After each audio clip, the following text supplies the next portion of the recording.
नमस्कार, मी अश्विनी पुरी आणि तुम्ही पाहताय DS न्यूज 24।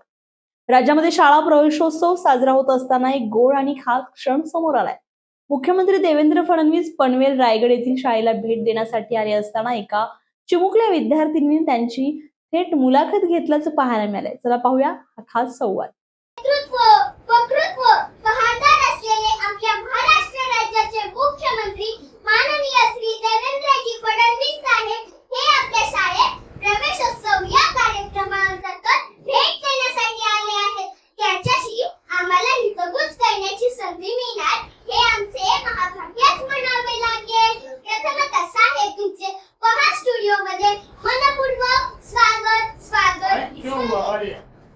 चला आता आपण मुलाखतीकडे वळूया। सोपे प्रश्न विचारा। आपले नाव काय? माझं नाव देवेंद्र सरिता गंगाधरराव फडणवीस। सर, आपल्या प्रवासाची सुरुवात कशी झाली?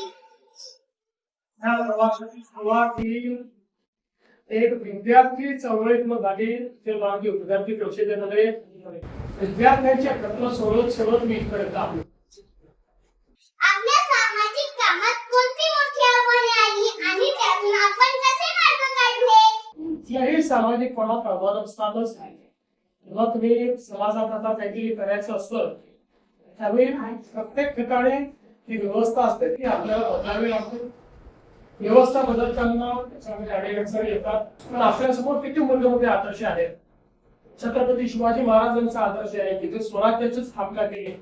त्यांना स्वराज्याची स्थापना करताना मुलाची लढावं लागलं, काही मुलांना स्वकीयाची लढावं लागलं, पण त्यांनी त्या आव्हानांचा सामना करून व्यवस्था उभी केली। आपल्यासमोर भारतरत्न डॉक्टर बाबासाहेब आंबेडकरांचा आदेश आहे। चांगलं काम जर आपण केलं तर चांगल्या कामामध्ये आपण यशस्वीच होतो, कधी अयशस्वी होतो।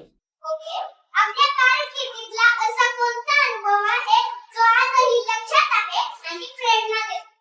असे खूप अनुभव आहे, पण आजचा अनुभव जास्त लक्षात राहील तू घेतलेली मुला। आजच्या डिजिटल युगात आपण शिक्षण क्षेत्रात कोणते बदल करू इच्छिता? मला असं वाटतं की डिजिटल शिक्षण खूप महत्वाचं आहे आणि आज या शाळेमध्येच एक अतिशय सुंदर डिजिटल लॅबचं उद्घाटन केलं।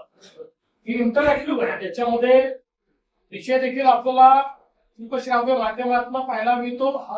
त्याच्यानंतर त्याच्यावर प्रश्न देखील आपल्याला विचारता येतात आणि त्याच्यावर आपल्याला परीक्षाही देता येतात। मला असं वाटतं की आता डिजिटल युगामध्ये डिजिटल शिक्षण हे अत्यंत महत्वाचं आहे। प्रत्येकाकरता डिजिटल शिक्षणामुळे शिक्षणाची दारं उघडलेली आहेत। जगातली कुठली गोष्ट ही आता आपल्याला शिकता येते। त्यामुळे मला असं वाटतं की आपल्या शाळेतल्या आता जे डिजिटल लॅब आहे तुमच्यापैकी प्रत्येकाने त्या डिजिटल लॅब मध्ये जाऊन डिजिटल शिक्षण घ्यायचं। थँक्यू सर, तुमचा मौल्यवान वेळ दिल्याबद्दल खूप खूप थँक्यू। धन्यवाद। थँक्यू, तुझा पण मौल्यवान वेळ दिल्याबद्दल तिथे आला।